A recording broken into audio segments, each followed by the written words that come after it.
नमस्कार,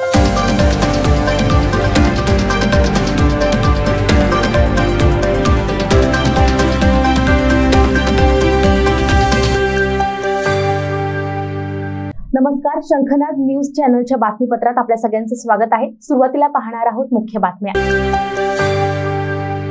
वर्धा जिल्ह्यातील हिंगणघाट तालुक्यात गारपीट आणि अवकाळी पावसामुळे शेतीचं अतोनात नुकसान झालं। विजांच्या कडकडासह अवकाळी पावसानं हजेरी लावली, त्यामुळे शेतकऱ्यांचं उन्हाळी पीक हे उद्ध्वस्त झालं आहे। शेतकऱ्यांकडून नुकसान भरपाईची मागणी देखील होत आहे। आज नुकसानग्रस्त भागाची खासदार रामदास तडस यांनी पाहणी केली। शेतकऱ्यांना या नुकसानीची भरपाई मिळावी असं शासनाला मी पत्र लिहिणार आहे, असं रामदास तडस म्हणाले। अचानक रात्रीला गारपीट आली आणि शेतकऱ्याच्या शेतात जी उन्हाळी पिकं लावली होती, कुणी टरबूज लावले, कुणाचे डांगर होते, टमाटर आहे, कोबी आहे, असे अनेक पिकं उन्हाळ्यात शेतकरी लावते। आणि आज मी या शेतात भेट दिल्यानंतर टरबूज जवळजवळ 3 एकरामध्ये टरबूज होती, म्हणजे उद्या याची तोडाई होणार आणि व्यापाऱ्याला विकणार ही परिस्थिती शेतकऱ्याची होती।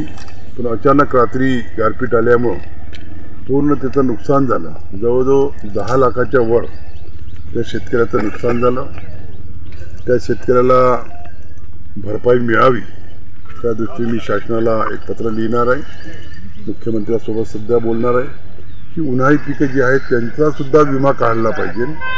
जसा आपण कपाशीचा राहत नाही, सोयाबीनचा, पण उन्हाळी पिकाचा विमा राहत नाही।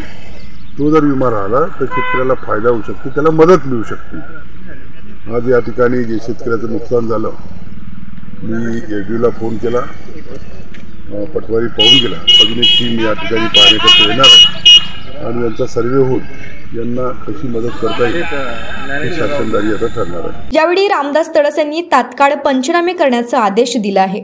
शंखनाद न्यूजसाठी ब्युरो रिपोर्ट। हवामान खात्यानं अंदाज दर्शविल्याप्रमाणे अमरावती जिल्ह्यात गेल्या 2 दिवसांपासून गारपीट व वादळी वाऱ्याच्या पावसानं मोठं थैमान घातलं। काल मध्यरात्री वादळी वाऱ्यासह झालेल्या अवकाळी पावसाचा फटका अमरावती जिल्ह्यातील काही भागांना बसला आहे। गारपिटीमुळे वरुड, मोर्शीसह अन्य भागांतील संत्रा पिकांचं देखील मोठं नुकसान झालं, तर या पावसामुळे घरांची देखील पडझड झाली आहे। या पार्श्वभूमीवर खासदार नवनीत राणा यांनी चांदूर बाजार तालुक्यातील शेती पिकांची पाहणी केली। गावागावांमध्ये जाऊन नुकसानीचा आढावा घेतला। प्रत्यक्ष नागरिकांच्या घरी जाऊन पाहणी करून अधिकाऱ्यांना तात्काळ पंचनामे करण्याचे आदेश दिलेत। आपण जर आज पाहिलं की रात्री जे पाऊस झालं, गारपीट झाली परवाच्या दिवशी, जर आपण पूर्ण मागे पाहिलं तर पूर्ण ज्वारी जोडी आहे इथे। पूर्ण ज्वारीचं हाल आपण पूर्ण पाहू शकता।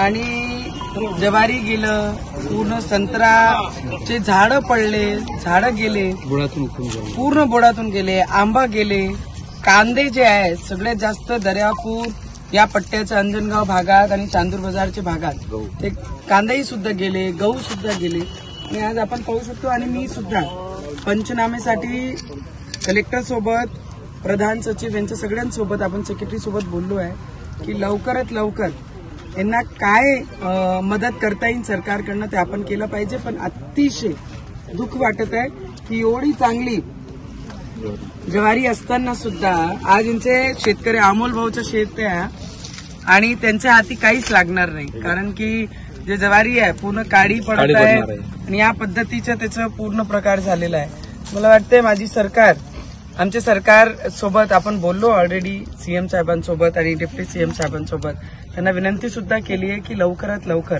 आपण काही ना काही मार्ग काढून या शेतकऱ्यांना दिलासा देण्यासाठी पण काही ना काही जाहीर नक्की केलं पाहिजे।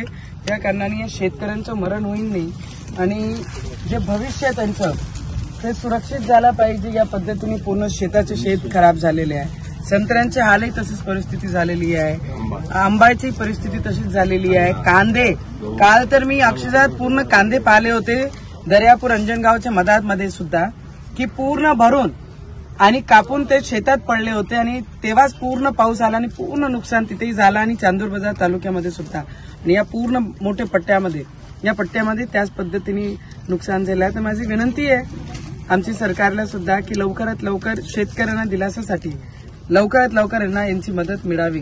शंखनाथ न्यूजसाठी ब्युरो रिपोर्ट.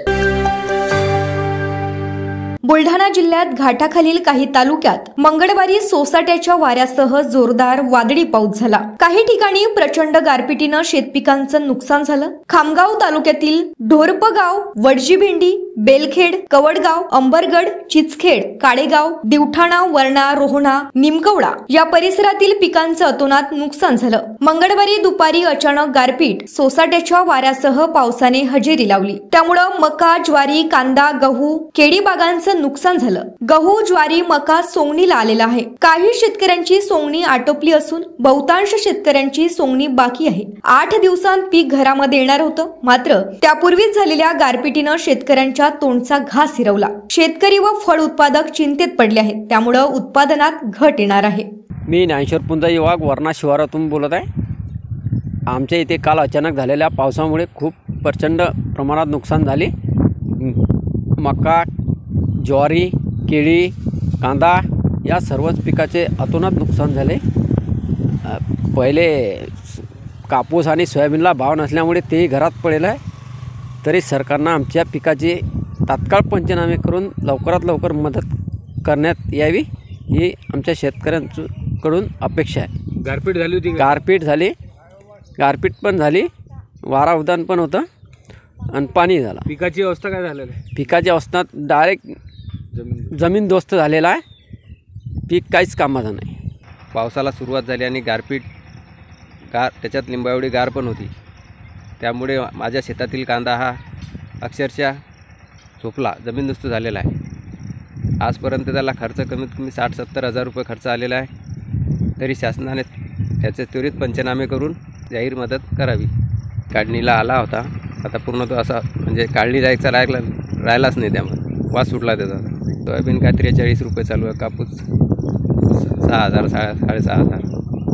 यामध्ये भावात सरकारने भाववाढ करावी आणि आता झालेल्या पावसामुळे नुकसान झाले याचे त्वरित पंचनामे करून शेतकऱ्यांना मदत करावी. शंखनाथ न्यूजसाठी ब्युरो रिपोर्ट. 10 वर्षात झालेलं काम हे तर ट्रेलर आहे. यापुढील काळात अधिक जोमानं देश प्रगती करणार आहे. संविधान बदलाच्या गोष्टी करून विरोधक संभ्रम निर्माण करीत आहेत. मात्र संविधान कोणीही बदलणार नाही. एका गरीब मातेचा मुलगा देशाचा पंतप्रधान झालेला विरोधकांना खपत नाही. महाराष्ट्रातील जनतेनं एकही जागा विरोधकांना मिळू देऊ नये असं आवाहन पंतप्रधान नरेंद्र मोदी यांनी बुधवारी रामटेक लोकसभा मतदारसंघातील जाहीर सभेत केलं. नागपूर जिल्ह्यातील रामटेक लोकसभा मतदारसंघातील कणान इथं नागपूरचे उमेदवार केंद्रीय मंत्री नितीन गडकरी, भंडाऱ्याचे सुनील मेंढे तर रामटेकचे शिवसेना उमेदवार राजीव पारवे यांच्या प्रचारार्थ आयोजित जाहीर सभेत मोदी बोलत होते. साथियों, ये इंडी गठबंधन वाले पूरी ताकत से देश के लोगों को बांटने में जुटे हैं. वो जानते हैं कि देश के लोग एकजुट हो गए तो इंडी गठबंधन वालों की राजनीति खत्म हो जाएगी. इसलिए मैं महाराष्ट्र के लोगों से कहूंगा, देशवासियों से कहूंगा, एकजुट होकर देश के नाम पर वोट दीजिए. ये इंडी गठबंधन वाले ताकतवर हुए तो देश को खंड खंड कर देंगे.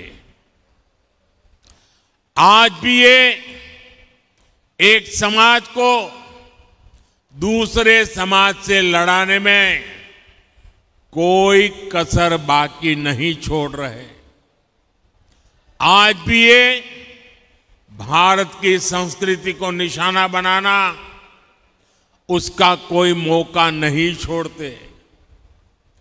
हमारा ये रामटेक वो स्थान है जहां खुद प्रभु राम के पैर पड़े हैं.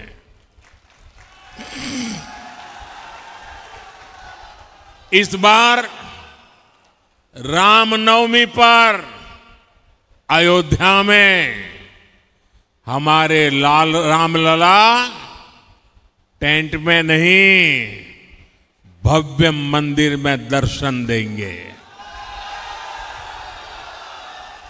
500 साल बाद ये पल आ रहा है। सो रामटेक को, पूरे महाराष्ट्र को, पूरे देश को अद्भुत आनंद हो रहा है। लेकिन हम ये न भूलें कि जब प्राण प्रतिष्ठा का अवसर आया तो इन इंडी गठबंधन वालों ने इसका भी बहिष्कार किया, निमंत्रण को ठुकरा दिया। ये लोग सनातन पर हमले करते हैं, सनातन को खत्म करने की सौगंध लेने वालों के साथ रैलियां करते हैं। साथियों, आजकल नवरात्रि का पर्व है, शक्ति की उपासना का पर्व है। ये लोग हिंदू धर्म की शक्ति को भी समाप्त करना चाहते हैं।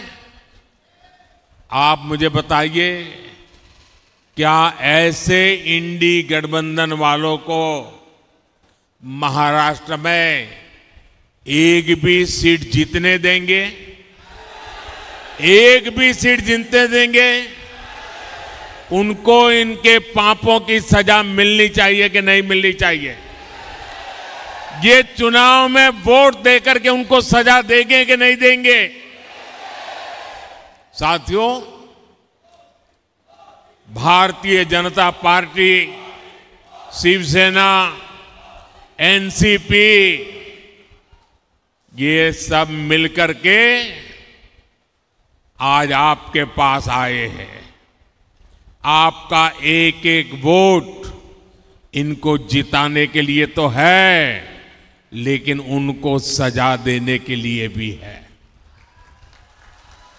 साथियों, आजादी के बाद से ही कांग्रेस ने साजिश के तहत एससी, एसटी, ओबीसी समाज को हर प्रकार से पीछे रखा। कांग्रेस ने बाबा साहब आंबेडकर की राजनीति को खत्म किया। कांग्रेस ने बाबा साहब को भारत रत्न से वंचित रखा। जब बीजेपी के समर्थन से केंद्र में सरकार बनी तो बाबा साहब को भारत रत्न दिया गया। जब 2014 में एनडीए सरकार बनी तो एक दलित मां के बेटे भारत के राष्ट्रपति बने।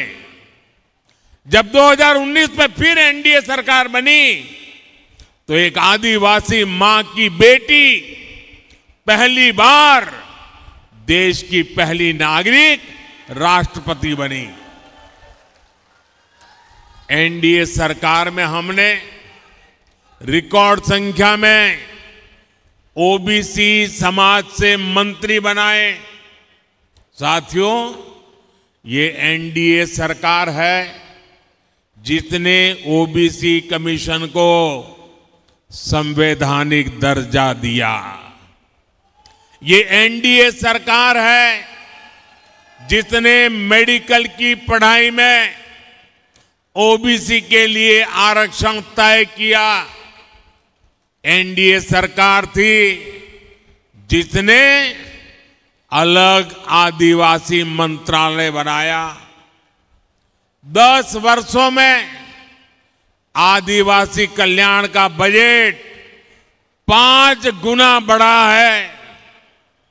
एनडीए सरकार की नीतियों के कारण ही स्कूल कॉलेज में एससी, एसटी, ओबीसी युवाओं का नामांकन बहुत अधिक बढ़ा है। भाइयों और बहनों, सबका साथ, सबका विकास का हमारा ये मंत्र संविधान की सच्ची भावना है। लेकिन परिवारवादी पार्टियों ने हमेशा संविधान की इस भावना का अपमान किया। सामाजिक न्याय का झूठ बोलकर ये लोग सिर्फ अपने ही परिवार को आगे बढ़ाते रहे।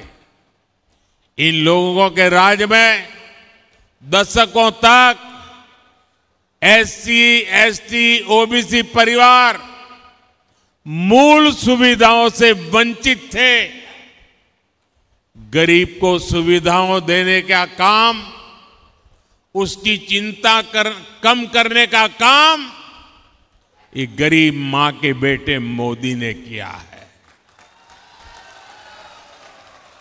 आज जब मोदी 100% लाभार्थियों को 100% योजनाओं के लाभ की गारंटी देता है, तो यही सच्चा सामाजिक न्याय है।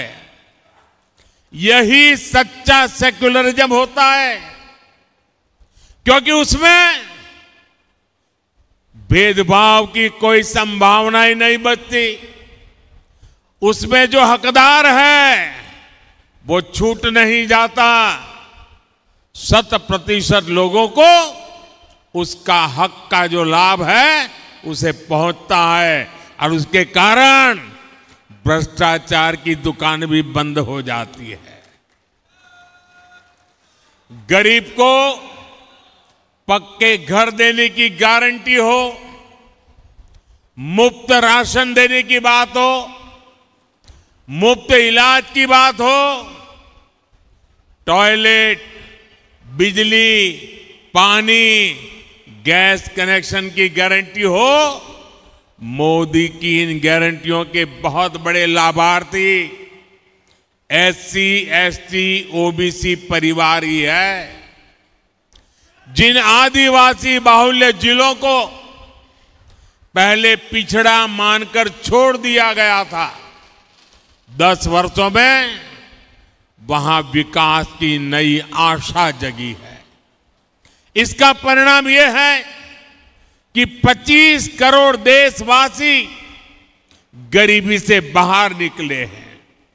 इसमें आकांक्षी जिलों ने, एस्पिरेशनल डिस्ट्रिक्ट ने बेहतरीन प्रदर्शन किया है। इसलिए मैं कहता हूं कि जब नीयत सही तो नतीजे भी सही। भाइयों और बहनों, ये कांग्रेस है जिसने एक देश, एक संविधान लागू नहीं होने दिया। ये आज संविधान के नाम पर झूठ फैलाने वाले लोग, मैं उनको सवाल पूछता हूं, अगर आपके लिए संविधान इतनी अहमियत थी तो आपने बाबा साहब आंबेडकर के संविधान को पूरे हिंदुस्तान में लागू करने की हिम्मत क्यों नहीं दिखाई? 70-75 साल तक बाबा साहब आंबेडकर का संविधान पूरे हिंदुस्तान में लागू नहीं हुआ था। कौन जिम्मेवार है? कौन जिम्मेवार है? कौन जिम्मेवार है? ये मोदी है जिसने कश्मीर से कन्याकुमारी बाबा साहब आंबेडकर के संविधान को लागू करके दिखाया। कांग्रेस ने जम्मू कश्मीर में अलगाव और आतंक को हवा देने वाला आर्टिकल 370 बनाए रखा। जम्मू कश्मीर का संविधान अलग था, हम सबका संविधान अलग था। 370 की एक दीवार खड़ी कर दी गई थी। और मोदी ने जब कहा 370 हटानी है तो कहते थे आग लग जाएगी। कहीं आग लगी भाई? आग लगी क्या? 370 हटी कि नहीं हटी? कश्मीर में संविधान लागू हुआ कि नहीं हुआ? बाबा साहब आम्बेडकर की आत्मा जहां होगी आज मोदी को और हम सबको आशीर्वाद देती होगी। लेकिन मोदी ने जब आर्टिकल 370 हटाया तो कांग्रेस के अध्यक्ष क्या कहते हैं? सुना है आपने? कांग्रेस के अध्यक्ष कहते हैं कि ये मोदी जहां जाते हैं वहां 370 बोलते हैं। अरे भाई इसका 370 का राजस्थान में क्या लेना देना, आंध्र में क्या लेना देना? ये 370 हटाने से देश को फायदा क्या हुआ? क्या ऐसी भाषा कभी हम सुन सकते हैं क्या? ये भी कांग्रेस की दलित, आदिवासी, महिला विरोधी और वोट बैंक की राजनीति का जीता जागता प्रमाण है। मैं आपको समझाता हूं, आर्टिकल 370 हटने से जम्मू कश्मीर में इन सभी वर्गों को पहली बार संवैधानिक अधिकार मिला है। वहां मेरे SC ST भाई बहनों को आरक्षण नहीं था। वहां पर हमारे वाल्मीकि समाज, दलित समाज के लोगों को नागरिक के नाते जो हक मिलने चाहिए ना, वो भी प्राप्त नहीं थे। आजादी के इतने सालों बाद भी ये कांग्रेस और इंडी गठबंधन को जब मैं कहता हूं तो चुभने लगता है। आपने हिंदुस्तान के मुकुट को, वहां के लोगों को, वहां की महिलाओं को उनके अधिकारों से वंचित रखा था। बाबा साहब आम्बेडकर ने SC ST OBC महिला उनको जो अधिकार दिए वो जम्मू कश्मीर के लोगों को नहीं थे। और आप संविधान के नाम पर देश को मूर्ख बनाने की कोशिश कर रहे हो। भाइयों बहनों, कांग्रेस नागरिकता देने वाले कानून CAA का भी विरोध कर रही है, क्योंकि इसके भी सबसे बड़े लाभार्थी दलित है, बौद्ध अनुयायी है। अगाड़ी वाले कितना भी विरोध कर लें, CAA के तहत हर हकदार को नागरिकता मिलकर रहेगी और ये मोदी की गारंटी है। नाना पटोले यांनी अपघातानंतर भाजपवर निशाणा साधला। याबाबत उपमुख्यमंत्री देवेंद्र फडणवीस यांना एअरपोर्ट परिसरात प्रश्न छेडले असता फडणवीस म्हणाले, नाना पटोले असं म्हणतील, मला असं वाटत नाही। नाना पटोलेंची मी विचारपूस केली, मी फोन केला। आम्ही जरी वेगवेगळ्या पक्षात असलो तरी शेवटी एकमेकांचे शत्रू नाहीत। वैचारिक अशा प्रकारचा सामना सातत्याने चालू असतो। ते मित्रच आहेत। जसं मला समजलं मी त्यांना फोन केला। निश्चित अपघात झालेला आहे। त्यांनी मला सांगितलं की मी बचावलो। अपघात मात्र मोठा आहे। मात्र मला विश्वास आहे की महाराष्ट्राच्या राजकारणात तरी अशी परिस्थिती ना उद्भवली ना उद्भवणार। मी त्यांना शुभेच्छा दिलेल्या आहेत असेही फडणवीस म्हणालेत। मला असं वाटत नाही की नाना भाऊ असं काही म्हणतील। मी स्वतः नाना भाऊंची विचारपूस त्या ठिकाणी केली। मी त्यांना फोन केला, कारण ठीक आहे आम्ही वेगवेगळ्या पक्षात असू पण शेवटी आम्ही काही एकमेकाचे शत्रू नाही आहोत। वैचारिक अशा प्रकारचा आमच्यामध्ये निश्चितपणे त्या ठिकाणी एक सामना हा सातत्याने चालू असतो। ते मित्रच आहेत आमचे, त्यामुळे जसं मला समजलं मी त्यांना फोन केला। निश्चित तो अपघात त्या ठिकाणी झालेला आहे आणि त्यांनी मला सांगितलं की मी बचावलो, पण अपघात मात्र मोठा आहे आणि मला विश्वास आहे की महाराष्ट्राच्या राजकारणात तरी अशा प्रकारची परिस्थिती न उद्भवली आहे न उद्भवणार आहे। मी त्यांना शुभेच्छा दिलेल्या आहेत। दुसऱ्या टप्प्यातील ज्या मोदी साहेबांच्या ज्या सभा होणार आहे त्या वर्ध्यामध्ये देखील होणार आहे का, काय सांगा? आता तुम्हाला लवकरच कुठे कुठे सभा होणार आहे ते आम्ही सांगू। शंखनाथ न्यूजसाठी ब्युरो रिपोर्ट. 77 वर्षापासून आयुर्वेद सेवेत असलेली शिवशंकर आयुर्वेदिक एजन्सी अनुभवी वैद्य डॉक्टरांद्वारे जटिल किरण रोगांवर विशेषतः आयुर्वेदिक उपचार उपलब्ध आहे. सर्व नावाजलेल्या कंपन्यांची औषधं आणि सर्व प्रकारची जडीबुटी आणि रोगप्रतिकारक शक्ती वाढवण्यासाठीही अनेक प्रकारची औषधं मिळवण्याचे एकमेव विश्वसनीय स्थान. आमच्या इथे सगळ्या प्रतिष्ठित कंपन्यांचे औषधी उपलब्ध आहे. मग वाट कोणाची बघताय? आत्ताच भेट द्या शिवशंकर आयुर्वेदिक क्लिनिक. आमचा पत्ता आहे योग कॉम्प्लेक्स, डॉक्टर मंगला केतकर हॉस्पिटलच्या समोर, महाजन मार्केट जवळ, टेम्पल बाजार रोड, सीताबर्डी, नागपूर. संपर्क साधा 86 05 24 50 80. Landline number 07 12 25 67 74 7.